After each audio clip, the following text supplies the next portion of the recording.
think it was as long as 10 years, maybe even longer. Wow. Yeah. So did you move back to the same house? No, we went to a place called Stanmore. We didn't go back to Stratford at all. So what did your new house look like? It was beautiful. It was a great big house. Well, what did London look like? Well, it depended where you were in London. Most of the bombs fell in quite a small area near the docks, the London docks, which is where my parents and my parents' family lived, in the East End of London. But if you were further out, if you were in places like Stanmore, there weren't that many bombs. But after we moved back into Stanmore, it was at the end of the war, and that's the time of the doodlebugs. Have you heard about the doodlebugs? No, tell me more. What are the doodlebugs? The doodlebugs are rockets that the Germans sent out at the end of the war. There was the V1 and the V2. And they were just rockets fired out of Germany with huge amounts of explosive inside them.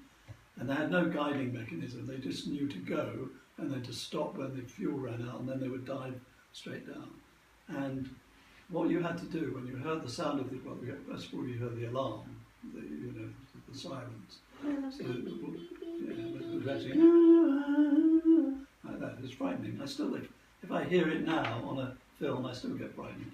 Aww. And as soon as you heard that noise, you used to have to go, at that stage, which is 1944, you used to have to go and hide under the stairs. That was supposed to be the strongest part of the house. And you would then listen, and the doodlebugs made this kind of bub, bub, bub, bub, bub, bub, bub, bub, bub, and you had to listen, and then it would stop. And when it stopped, you knew the fuel had run out. So then there would be silence. And the silence was happening while the rocket was going down to the ground. And you had to count to 10 slowly. And at the end of 10, you'd hear this enormous explosion. Now, that bomb could have dropped on you, but you're counting 1, 2, 3, 4, 5, 6, 7, 8, 9, 10, waiting and waiting to see whether or not the bomb was going to drop on you. It was a terrifying experience. Do you know which one was more powerful, the V1 or the V2? The V2 was much more powerful. Was it bigger? Was it smaller? Did you just have more explosive in it? More explosive. Ah. And I do believe that some people hid under their kitchen tables instead of going under the stairs if they couldn't go under their stairs. Yes, that's quite right. Some people used to shelter under the table. I bet that wasn't that strong. Well, they were told to go to the most secure place in the house. There was also, in the beginning of the war, people were told to build shelters. There were 2 types of shelters, Anderson shelters and Morrison shelters. And what you had to do was to dig lots of mounds of earth into a big, big pile of earth, and then dig a hole underneath it. And then you were given corrugated iron to put into the hole so that you could be protected against the bombs. Did you have a Anderson shelter or a Morrison shelter? At one point we used an Anderson shelter, yes. I think we were visiting London during the war to see relatives, and there was an air raid siren and we wanted to go down there. Other people used to go to the underground. Oh yes, because all the trains were not running during the war, were they? Well, some of them were, but I believe that people used to sleep down there as well for as long as 2 days. Yes, the undergrounds were used as shelters, but the ordinary trains had to transport soldiers and food and everything. And if people's houses were destroyed, did they have to go live in the underground, or where would they live if their houses were destroyed? Well, it was all well organised. There were people you went to if your house had been destroyed, and they would come and find some lodgings for you somewhere. A lot of people ended up living in schools because there was nowhere else for them to live, especially in London. Speaking of schools, where did you go to school after the war? Where did I go to school? Yeah. Well, we'd moved to Stanmore, so I went to a primary school in Stanmore. Do you remember what it was called? It was called Stanburn Primary. Stanburn Primary. Is there anything else you can tell me about your experiences in the war? Yes, there are a few things. I made a few notes of them. During the war, I got something called scarlet fever, a disease called scarlet fever. And this was in the days before antibiotics. And I was sent to hospital in a town called Hatfield. Now the problem of going to Hatfield was that it was also the town where most of the military planes were being made, so it was bombed every night. And And I remember, while I was there, getting up one night about 2 o'clock in the morning, hearing it boing, going to the window, and the whole area around the hospital was, all the buildings were alight. And I said, I was very little, I said to the nurse, shouldn't we be down in the shelter? And she said, go back to bed. She got very cross with me. But scarlet fever was a very feared disease before antibiotics, because there was no way of curing it, and people could die of it.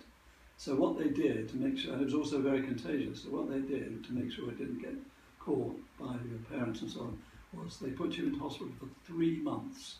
And during that 3 months you were not allowed to see or communicate with your mum and dad. Oh. Because not even through glass. The authorities thought it would be too distressing for children if their they could see their parents and not actually speak to them. So I had 3 whole months. I didn't see any members of my family. Did you see anybody? Were you in a room on your own, or were you with other patients? I was in a ward with kids of the same age. So I had time to interact with them. Is there anything else? Anything else you could tell me about the war? Let me just look in my notes. Oh yes, because my mum was working, she didn't get home in time to give me an evening meal. So I was always farmed out to this lady who lived 2 doors away. I can't remember her name. And she made the most disgusting food, because I still remember that food. Mainly she served us something called spam, which was like a plastic ham, and it was really awful. And that's one of my real memories of the war, is that not eating the spam. I also brought you this picture. I'll hold it up to the camera. Ooh. Can you see it? Can you get that picture? I believe this is of a gas mask, yes? That's right, yeah. It's a gas mask. Because the British authorities, in World War I, the Germans had used gas. So the British authorities thought that the Germans would bomb London and that the bombs would contain gas. And the children's gas masks the ordinary gas masks were just black, and they didn't have that little nose thing on them. So they tried to make the children's gas masks more friendly. And there were Mickey Mouse gas masks as well. And I was given one like that to wear. And I remember wearing it and walking about the sitting room.